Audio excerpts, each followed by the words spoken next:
पीछे करे भावरा, भौरियाला जैसे आगे पीछे करे भावरा।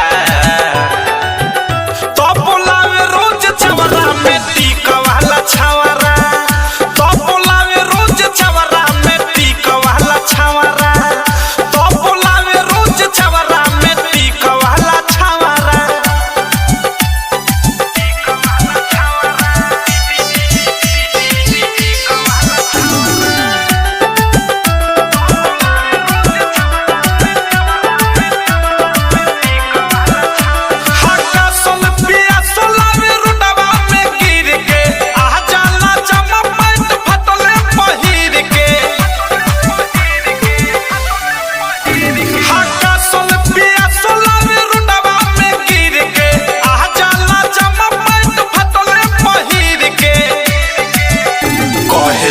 तोहे जाइब अपने जावरा, कहले के तोहे जाइब अपने जावरा। तो बोलावे रोज चवरा में टीक वाला छावरा, तो बोलावे रोज चवरा में टीक वाला छावरा, तो बोलावे रोज चवरा में टीक वाला छावरा। Music by Vikesh Bhojpuriya, recording by missile recording studio.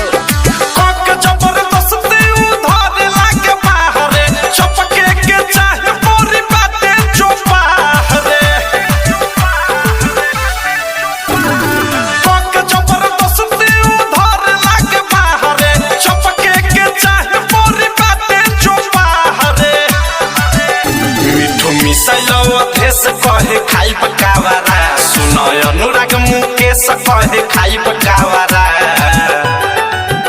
तो बोलावे रोज चवरा में टीक वाला छावरा, तो बोलावे रोज चवरा में टीक वाला छावरा, तो बोलावे रोज चवरा में टीक वाला छावरा।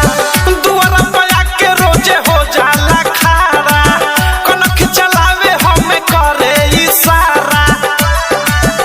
भौरियाला जैसे आगे पीछे करे भावरा, भौरियाला जैसे आगे पीछे करे भावरा।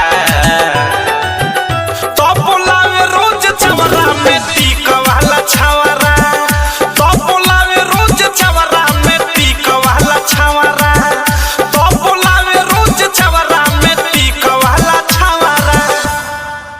आरसीएम म्यूजिक न्यू ऐप अभी डाउनलोड कीजिए हमारे गूगल प्ले स्टोर से और पाए भोजपुरी लोकगीतों का एक से बढ़कर एक ऑडियो वीडियो सॉन्ग बिल्कुल मुफ्त।